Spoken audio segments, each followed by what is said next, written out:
Good day. I hope you're doing well. This video is about health and power in paradise.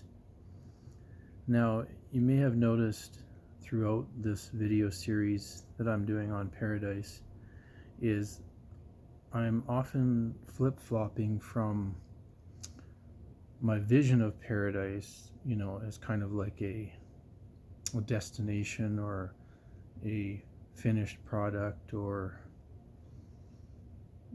a pinnacle, that kind of a thing. And it is in one sense. But then I flip over to discussions and points on how to get to paradise, how to remain in paradise, how we get out of paradise or fall out of paradise, fall from paradise, how to re-enter paradise.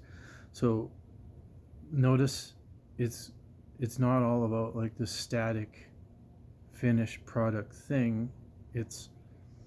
There's nouns and then there's verbs.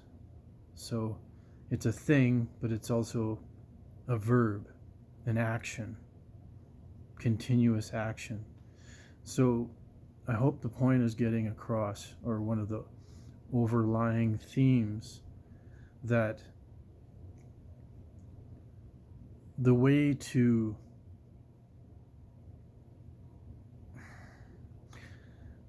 get to paradise, because people might ask me, okay, Greg, it's all nice and fine and dandy for you to be talking about your vision of paradise, but how do we get there, Greg? Like, how do we get to paradise?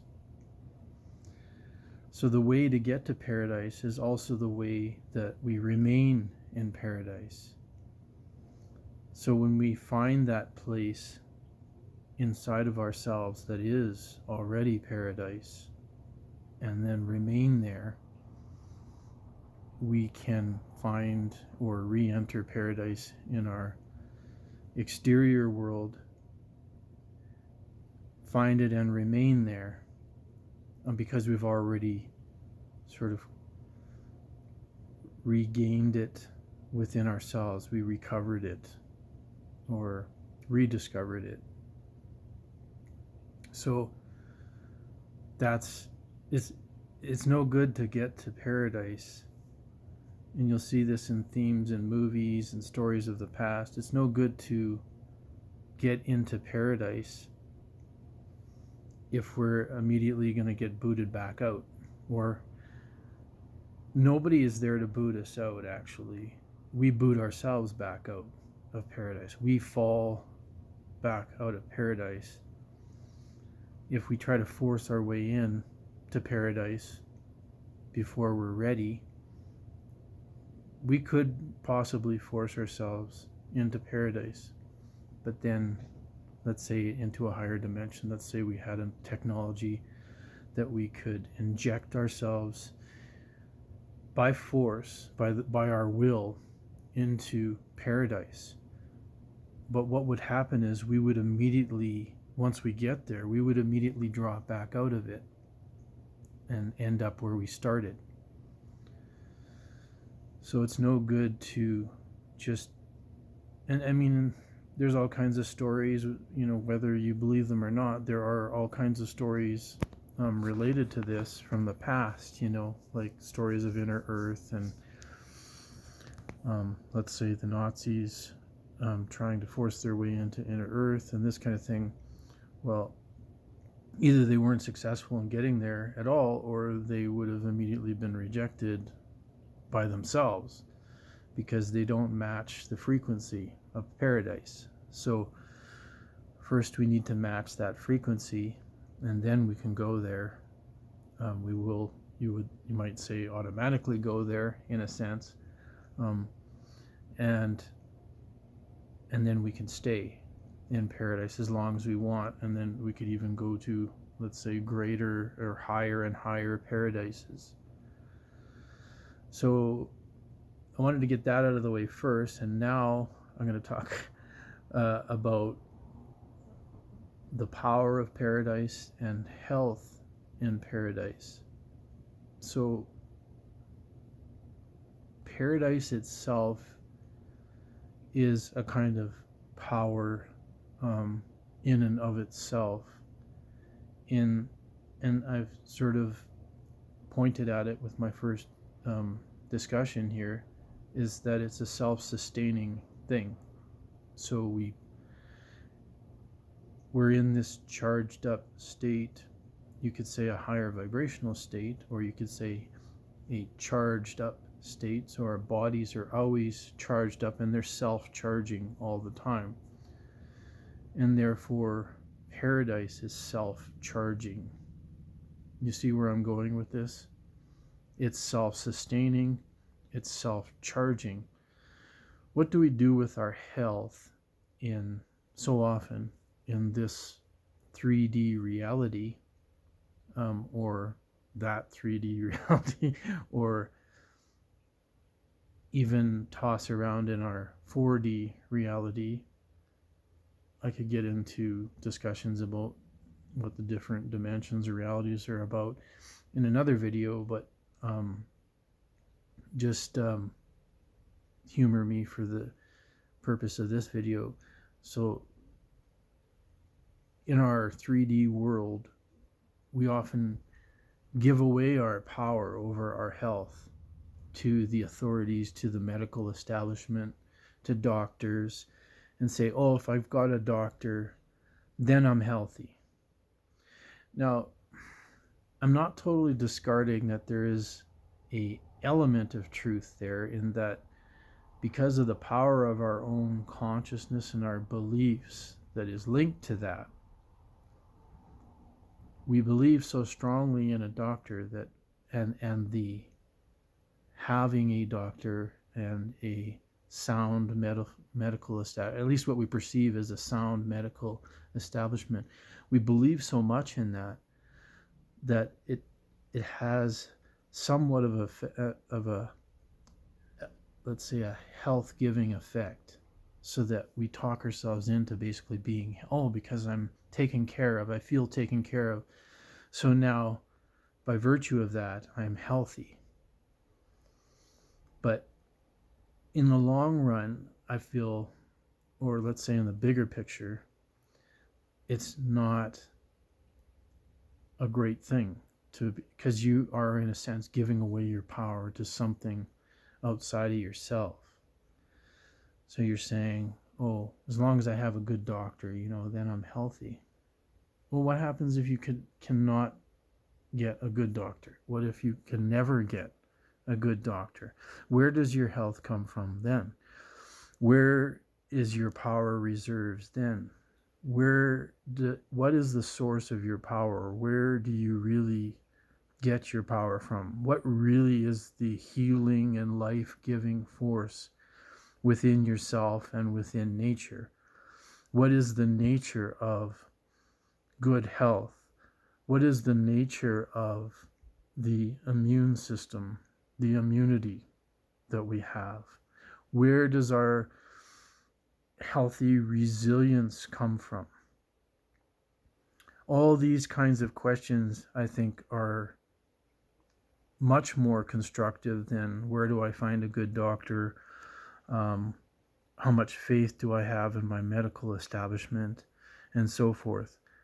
Like I said, I'm not totally discarding our medical establishment, because there's a lot of very good things there and great doctors and wise people there. But we also need to look at these kinds of themes, such as what is true wisdom and what is intelligence, in a ego-focused sort of way. And the ego is all about separation and fragmentation and so forth. So it has a certain intelligence, but in a very limited way that only a fragment of source or consciousness can have. Wisdom has to do with the whole thing, the greater, let's say, body, the the the totality of existence and how it's all working together as one thing. So that's where wisdom comes in, when it actually takes into account the whole thing. So if we're talking about in terms of humanity, the collective, anything that is counter to the whole humanity is not wise. It lacks wisdom, and therefore it's going to be ultimately destructive, or at least make the whole body that is humanity sick in some way. Less than powerful. Less powerful. So we've seen a lot of our works and creations that humanity has put forth, and there are some great ones, very beautiful ones. I mean, there's some really ugly ones too, but there's some very great works that humanity has put forth. Just imagine if we can get all of humanity working together in a unified way, at least most of humanity for starters, what we can create then. Look what we've created when we've had separation. We've been sickened by separation. We've been weakened by separation. Just like when there's separation inside of a human body, if all the cells in that are not unified and working for the goodness of the whole body, then it's disease. So at least on some level, and it can grow into a greater disease. So when we have all of humanity working for the whole body of humanity, imagine what's possible. I can't even imagine all the greatness that's possible. So there's this huge, massive potential here that is just beginning to awaken in humanity, that will take us into paradise, because we go from this fragmented, separated state of the individual into the holistic, unified oneness state of we're all bodies. Our bodies and our consciousness, our souls are all cells in the body of God. And you might think, oh, that just makes me this little meaningless thing.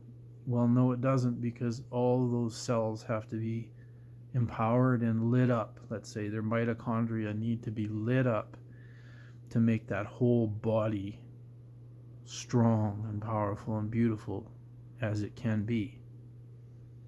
So without your little part, the greatness cannot happen. So just keep that in mind. And there is this constant macro, micro, as above, so below reality going on, whether we're aware of it or not. It's always going on. It's happening in the cosmos, way out there in space, right here in inner space at the same time. So whether we reflect on it or not, or embrace it or not, it's happening. It's going on all the time. So this is what I'm getting at with paradise, and how we get to paradise, how we stay in paradise, how we maintain, sustain all those good things in paradise, is basically becoming like a free energy generator ourselves, within ourselves. So we don't need to go to somebody to say, hey, make me healthier, or put a bunch of drugs into me so that I'm in a healthier state, where at least I feel like I'm healthier, but I'm really not. I'm just sort of like keeping this sick body going.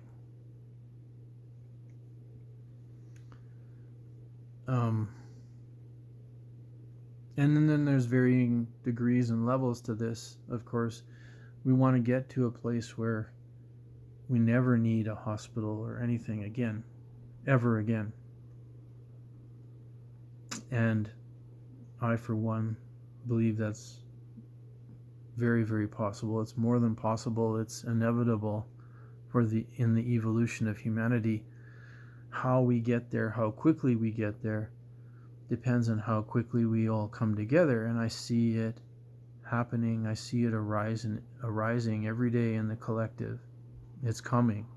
So just, I'm putting out notice. Be prepared for having big changes happening all around you, as they already are, but even more accelerated than we're seeing so far.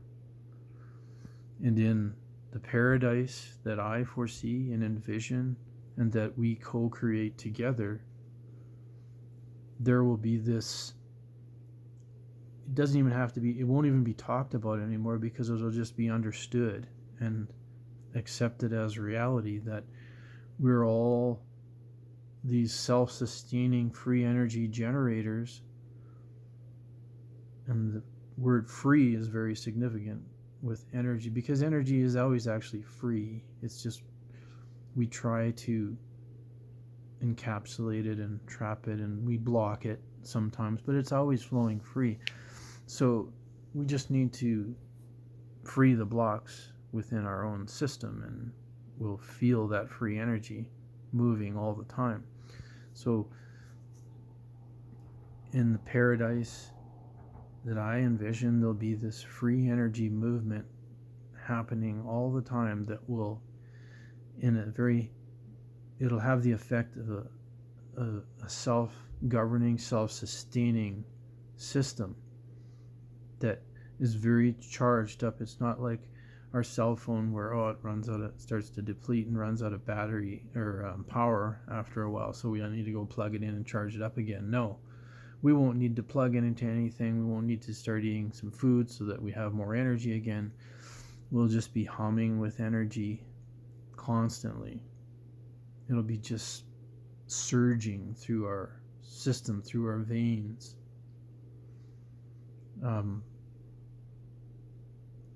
I'll let you know that I'm really involved in the practice of White Tantra right now, and that's, I know from experience already, and I'm only about a month or more into it. Well, I've been working on it longer than a month, but I'm only about a month into this, semen retention, no FAP practice. And there's a lot more to it than that, but that's part of it, at least from the male role part of it. And I can tell you already that it makes a huge difference in what I foresee as endless ways as you remain committed. As I remain committed to it, I can foresee endless benefits to it. And it's already, I can feel this surging and rising of this energy within me, this self-sustaining, powerful energy that just immediately brings confidence to my whole being, in that, no, I don't need somebody else to take care of me, ever. And that's possible for everyone. And that'll just be commonplace with everyone in the paradise that I envision. So a lot of these practices, spiritual practices and whatnot, they are great tools, and they have their time and place and purpose. But I feel like a lot of them will just become obsolete, or they'll just be done so automatically that nobody will talk about, oh, I'm doing this spiritual practice, or I'm doing that spiritual practice anymore, because it'll just be like breathing. People won't be saying, well, I need to go set aside 20 minutes every day to meditate, or 2 hours to meditate every day. Their whole life will become a meditation. men will become ejaculation and orgasm in as their being, their whole beingness and entity will be like an orgasm or ejaculation. They won't ever need to, let's say, ejaculate or have a quick little 20-second orgasm and then, oh, I can't wait to get to the next 20-second moment of glory again, because I'm in that energy and flow. You could say like a cosmic orgasm, but it's really like a cosmic energy and frequency that they're tapped into all the time. And women will do it in their own way, their own unique way, as women have their own unique system and bodies that it has some differences from men. There's some things in common, but there's some differences too that women need to be aware of and men need to be aware of, and then work with that, not against it, not trying to impose something onto something that's already obviously the case. That'll be a part of paradise too. Never trying to impose something on something that's obviously already the case. That doesn't mean there won't be change. In fact, there'll be a lot more steady change all the time. The world that we live in now, there's way too much stagnation. Things that are grasped and held onto desperately by an ego that is constantly in fear of dying. All of that'll be gone, never again to return, because we know that only brings horrors to our reality, rather than the joy that we are, the eternity that we are. We are eternity itself. We are the incomprehensible. At our source of being. That's what we really are. And whatever form we take is just the form that we take in the newest expression that we have, and all are beautiful. Every single one of us are the most beautiful expression.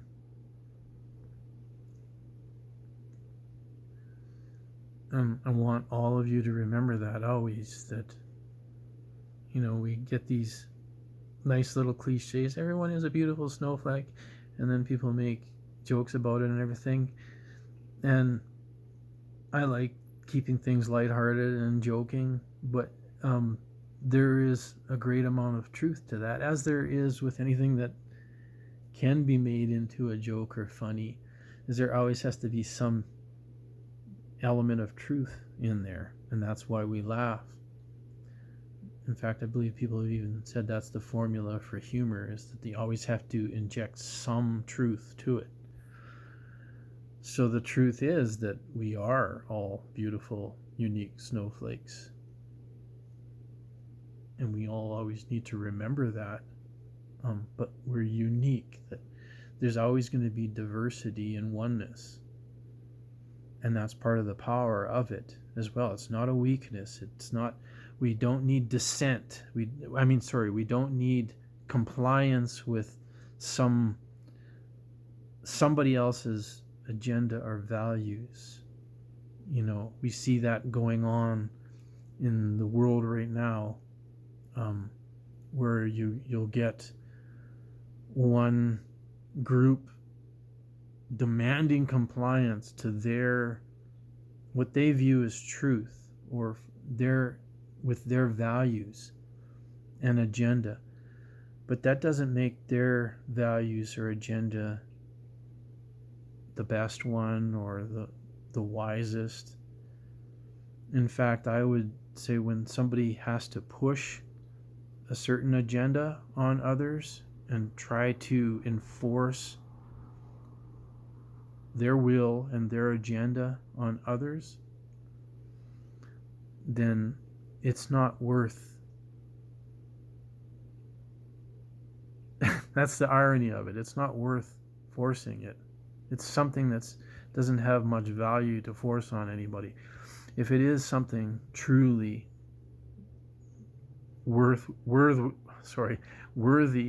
and valuable, we don't ever need to convince somebody of it. We can talk about it, but we can just let it speak for itself.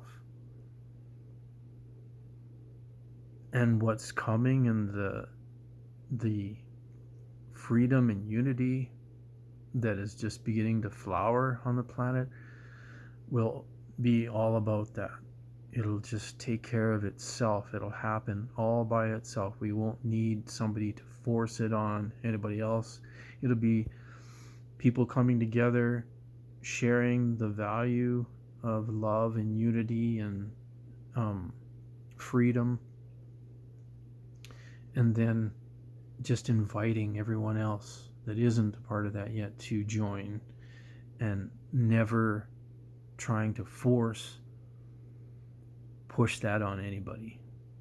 So I hope that makes sense, and I look forward to talking to you again in the next video. Bye for now.